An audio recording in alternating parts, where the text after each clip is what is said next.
بسم اللہ الرحمن الرحیم۔ السلام علیکم، کیسے ہیں میرے پیارے پیارے سے فرینڈس؟ انشاءاللہ تعالی آج بھی اپنے پورے ایمان کے نور سے بالکل روشن اور منور ہوں گے۔ خالق دو جہان نے اپنے بندوں کے لیے ایک ایسا جامع اور کامل مجموعہ قرآن کریم کی صورت نازل فرمایا جس کی نظیر ملنا دشوار ہی نہیں بلکہ ناممکن ہے۔ اس کتاب میں انسان کی زندگی کے ہر شعبے کے لیے رہنمائی اور واضح ہدایت موجود ہے۔ یہ ایک ایسا لائحہ عمل اور دستور حیات ہے جس پر عمل پیرا نفوذ ہی خیر الامم کہلانے کے صحیح حقدار ٹھہرتے ہیں۔ اس جہاں کی عزتیں عظمتیں ہوں یا اس جہان کی لازوال نعمتیں، ان میں سے ہر ایک قرآنی زندگی کے ساتھ مشروط ہے۔ نزول قرآن سے قبل انسان جن محیبے حالات کا شکار تھے، ان کے آنے کے بعد اس سے روح گردانی کی صورت میں بھی وہی حالات منہ پھاڑے ہمارے سامنے آ جاتے ہیں، لیکن اگر اس پر عمل پیرا ہو جائیں تو اور اس کو اپنی جان بنا لیا جائے تو عروج اور کمال اور ترقی کی وہ راہیں کھلتی ہیں جو آنکھوں کو خیر اور عقلوں کو دنگ کر دیتی ہیں۔ زمانہ اور تاریخ اس کا شاہد ہے۔ افسوس قلم ان حقائق کو لکھتے ہوئے اور زبان ان کو آشکار کرتے ہوئے گنگ ہو جاتی ہے کہ ہمارا اس کتاب کے ساتھ تعلق اب واجبی سا رہ گیا ہے۔ اب اس کتاب پر عمل کرنے کے بجائے صرف اسے آنکھوں سے لگا لینا اور چوم لینا ہی کافی سمجھ لیا جاتا ہے، اور یہ چومنا بھی ہفتوں میں کسی کو نصیب ہو جائے تو زہ نصیب، ورنہ اکثریت تو زندگی کی نجات اور فلاح کی راہوں میں اس میں ڈھونڈنے کے بجائے اسے بطور ڈیکوریشن طاقوں میں سجانے کی چیز سمجھ لیا گیا ہے، ورنہ فال نکالنے اور وظائف کی ایک کتاب کے طور پر تو یہ معروف ہے ہی۔ دنیا دین میں سربلندی کے جو نسخے اس میں موجود ہیں، ان پر غور کرنے کا وقت ہی نہیں رہا کسی کے پاس، اور یہ برتاؤ امت مسلمہ کے ہر فرد اور ہر فرقے سے وار رکھا ہوا ہے۔ اس میں دیندار یا دنیا دار کی کوئی تخصیص ہے ہی نہیں۔ کسی ایک کو اس کا قصوروار یا دوسرے کو اس کا جرم عظیم سے بری قرار دیا جا سکے، ایسا نہیں ہے۔ اس سے زیادہ بے وقت اور کفران نعمت کیا ہوگا کہ جو قرآن ہماری زندگی کے ہر لمحے کے لیے اترا گیا ہے، چلنے پھرنے، کھانے پینے، اٹھنے بیٹھنے، رونے ہنسنے، جینے مرنے، غرض یہ کہ تمام اموار میں اس کی رہنمائی درکار ہے۔ اسے ہم نے فقط پوجنے کا سامان بنا رکھا ہے۔ قرآن جو قوموں کو زندہ کرنے کے لیے آیا تھا، اس کو ہم نے صرف قبرستان اور مردوں کے لیے رکھ چھوڑا ہے۔ اسی کفران نعمت کا وبال ہے کہ دنیا کی تمام عزتیں، تفاخر، شان و شوکت جو قرآن کریم سے وابستہ تھی، وہ اب ہم سے روٹ گئی ہیں، اور آخرت میں رب کریم کے روبرو یقینی شرمندگی الگ ہم نے مول لے رکھی ہے۔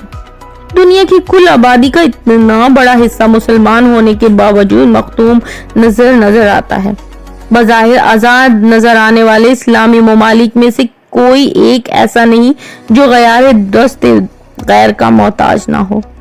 امت کے اکثر لوگوں نے کھانے پینے کو اپنا زندگی کا حیات بنا لیا ہے، اسی لیے جیتے ہیں اور اسی کے لیے مرنے کو تیار بھی ہیں۔ قدرت کی طرف سے اتنی لامحدود وسائل اور انعامات کے باوجود یہ امت بھیک منگی کی غلاظت سے لتڑی ہوئی ہے، اور کیوں نہ ہو، کیونکہ اتنے بڑے مالک کی دی ہوئی نعمت کو جو ٹھکرا دیا ہے، اس لیے کائنات کا ہر ذرہ اس سے نالا اور شکوہ ہی نظر آتا ہے۔ حالانکہ اس انسان اور خاص کر امت محمدی صلی اللہ علیہ وسلم کا منشور تو خلیفہ اللہ کا تھا کہ رب کریم کا خلیفہ اسی کو قرار دیا گیا جسے نبی آخر الزماں صلی اللہ علیہ وسلم تک کے لیے خاتم النبی ہیں۔ اسی طرح یہ امت مسلمہ بھی اشرف المومن ہے، مگر اس نے اپنے منشور اور ہدایت نامے کے ساتھ ساتھ خلافت کے عظیم مرتبے کی لاج تک نہ رکھی اور قرآن کریم کے احکامات کو پس پش ڈال دیا۔ اپنے پیارے نبی صلی اللہ علیہ وسلم کے فرامین سے سرتابی کی، جس کی وجہ سے ذلت اور گمراہی کی اتھاہ گہرائیوں میں جا پڑی۔ جس دنیا کے اکثر حصے پر امت کے افراد حکمران تھے، آج انہی حصوں پر محکوم ذلت کی زندگی ان کا مقدر بن چکی ہے۔ ایک وعدہ کیا گیا تھا اس امت سے نصرت کا، اس شرط کے ساتھ فضائے بدر پیدا کر پھر رب کائنات کی ہر مخلوق تیری ہموار ہوگی۔ ہواؤں کو حکم دے گا تو وہ سر مونے انراف نہیں کر پائیں گی، درندے راستہ چھوڑ دینے پر مجبور ہو جائیں گے, بادل ساتھ ہو لیں گے اور کائنات کا ذرہ ذرہ تیری مدد نصرت کو اپنی سعادت گردانے گا. لیکن شرط وہی ہے کہ قرآن کریم اور سیرت کی تعلیمات اور احکامات کو مضبوطی سے تھام لو, اللہ کی رسی کو مضبوطی سے تھام لو, تب یہ سارے کے سارے وعدے پورے ہوں گے. مگر آج وہ فضا نہ رہی, وہ ایمان نہ رہا, وہ یقین نہ رہا, وہ قرآن کریم پر عمل نہ رہا, قرآن اور حدیث کی بے حرمتی شیوا بن گیا ہے, تو کیسے آئے نصرت, کیسے اترے فرشتے قطار در قطار. اگر آج ہم عزت چاہتے ہیں, عظمت رفتار کی مانگ کرتے ہیں, دنیا اور آخرت کی سرخروہی اور کامرانی چاہتے ہیں, تو ہمیں قرآن کریم کی تعلیمات کی طرف لوٹنا ہوگا, قرآن کریم سے اپنا رشتہ دوبارہ جوڑنا ہوگا, رسول اکرم صلی اللہ علیہ وسلم کے احکامات اور ان کی پاک سیرت کو آنکھوں کا سرما بنانا ہی ہوگا. پاکیزہ معطر ہواؤں کو اپنے معاشرے میں دوبارہ چلانا ہوگا. اگر ہم نے ایسا کر لیا تو خدا کی قسم اللہ تعالیٰ کی وہ ساری نصرتیں, وہ رحمتیں ہمارے ساتھ ہوں گی, اور وہ عزت و عظمت ہمیں سجدہ کرنے کو بے قرار نظر آئیں گے. قرآن کریم آج بھی جس طرح اپنی ظاہری حفاظتوں کے ساتھ موجود ہے, اس کی باطنی کرامات و معجزات بھی اسی طرح محفوظ ہیں. قرآن کریم کا ایک ایک حرف امت کو اپنی طرف بلا رہا ہے, پکار رہا ہے. بس ہے کوئی اس کی دعوت پر لبیک کہنے والا اور ابدی راحت کو پا لینے والا؟ چلیں آئیں آج مل کر اللہ تعالیٰ کے حکم اور قرآن کریم کی پکار پر لبیک کہتے ہیں.